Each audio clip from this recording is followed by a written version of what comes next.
ఏవైతే ఇక్కడ బ్రీచెస్ ఏర్పడినాయో ఇంచుమించుగా 3 బ్రీచెస్ ఇక్కడ ఏర్పడిన కూడా చాలా దగ్గరుండి చూసుకోమని మన గౌరవ ముఖ్యమంత్రి గారు నారా చంద్రబాబు నాయుడు గారు ఆదేశాల మేరకు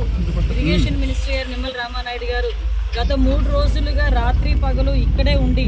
ఎట్టి పరిస్థితుల్లోనే ఈ వాటర్ ఫ్లోని ఆపాలి, వాటర్ ఫ్లోని అరికట్టాలి, ఇక్కడ అరికడితేనే కానీ అక్కడ విజయవాడలోకి వచ్చే ఆ ముంపు అన్నది తగ్గదు అనే ఉద్దేశంతో నిద్రాహారాలు మాని నాయకుడు తాలూకా ఆదేశాల మేరకు ఇల్లు వాకిలి వదిలి ఇదే గట్టు మీద నిద్రాహారాలు మానున్న నిమ్మల రామానాయుడు గారికి ప్రత్యేకంగా నేను ఆంధ్రప్రదేశ్ ప్రజలందరి తరఫున డిజాస్టర్ మేనేజ్మెంట్ తరఫున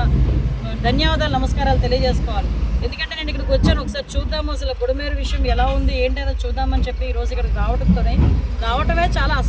కష్టం వచ్చి ఇక్కడికి ప్రయాసం వచ్చి ఇక్కడ రావడం జరిగింది. ఇక్కడికి వచ్చిన తర్వాత ఇక్కడ వర్క్ చూస్తూ ఉంటే అసలు నిజంగా ఇలాంటి వర్క్ ఉన్న చోటికి జగన్మోహన్ రెడ్డి ఒక్కసారి ఇక్కడ తీసుకురావాలి.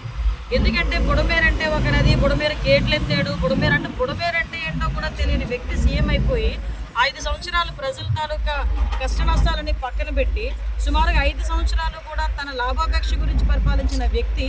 ఈ రోజు బయటకు వచ్చి నోటికి వచ్చినట్టు మాట్లాడుతూ ఉంటే మళ్ళీ పైగా ప్రజలందరినీ భయభ్రాంతులకు గురి చేయడం, ఏదో బుడమేరు లెవెల్ పెరిగిపోయింది, మళ్ళీ వాటర్ అంతా కూడా విజయవాడ మీదకి వచ్చేస్తుందట, ఇలాగంటే అలాగంటే సాక్షిలోని నోటికి వచ్చినట్టు రాయటం. అసలు ఈ వాస్తవ పరిస్థితి తెలుసుకోవాలి, వాస్తవ పరిస్థితి ప్రజలకు తెలియజెప్పాలనే ఉద్దేశంతో ఈరోజు నేను రామానాయుడు గారి ఆధ్వర్యంలో ఇక్కడికి రావడం జరిగింది. ఇక్కడికి వచ్చిన తర్వాత ఆల్రెడీ 3 ఇక్కడ చాలా ఈ బ్రీచెస్ వేయడం కూడా చాలా కష్టం, కట్టడం చేయడం కూడా చాలా కష్టం. ఎందుకంటే మొత్తం లూజ్ సాయిల్, ఈ లూజ్ సాయిల్ మీద వెహికల్స్ చాలా కష్టమైన పరిస్థితుల్లో ఎట్టి పరిస్థితుల్లోనే కూడా ఇటువైపు ఒక బ్రీచ్ క్లోజ్ చేయాలనే ఉద్దేశంతో ఒక బ్రీచ్ ఆల్రెడీ క్లోజ్ చేసి సక్సెస్ఫుల్గా పూర్తి చేయడం, ఈరోజు ఈవినింగ్ కల్లా మన 2వ బ్రిడ్జ్ పూర్తి చేయడానికి సమాయత్తం అవ్వడం, 3వ బ్రిడ్జ్ కూడా పూర్తి చేసి ఈరోజు నేను ఇక్కడ నుంచి వెళ్తానని చెప్పి ఇరిగేషన్ మినిస్టర్ గారు కానీ అధికారులందరూ కూడా సమాయత్తం అవ్వడం, ఇవన్నీ చూస్తూ ఉంటే చంద్రబాబు నాయుడు గారు తాలూకా చిత్తశుద్ధి, ఎన్డీఏ తాలూకా చిత్తశుద్ధి కనిపిస్తాం ఈరోజు. ఎందుకంటే ఈరోజు చాలా మంది బయటకు వచ్చి ఓర్వలేక మాట్లాడే వాళ్ళు చాలా మంది ఉంటారు. ఒక పక్క ఈ బ్రీచెస్ క్లోజ్ చేయాలి, ఒక వాటర్ కట్టడి చేయాలి, ఇది కట్టడి చేస్తేనే విజయవాడలో మనం కూడా అక్కడ సహాయక చర్యలు కొంచెం ముమ్మరం చేయొచ్చు, శానిటేషన్ ముమ్మరం చేయొచ్చు. వీటన్నిటి గురించి కూడా ఒక్కొక్క మంత్రిని ఒక్కొక్క ఐఏఎస్ ఆఫీసర్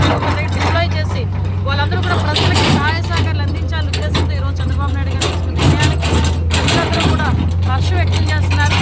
ఒకటేంటంటే జగన్మోహన్ రెడ్డి పని విమర్శలు చేయడమే, నేను ఒక్కడే చెప్పిన జగన్మోహన్ రెడ్డి నిమ్మల రామానాయుడు గారు నేను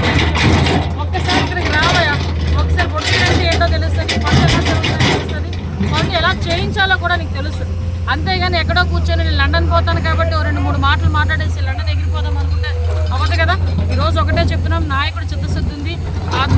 నాయకుడు కింద పనిచేస్తున్న మా మంత్రులందరికీ చిత్తశుద్ధి ఉంది, ఎమ్మెల్యేలందరికీ చిత్తశుద్ధి ఉంది, ఓవరాల్గా ఎన్డీఏ కూటమికి చిత్తశుద్ధి ఉంది. ఎట్టి పరిస్థితుల్లోనైనా ప్రజలందరూ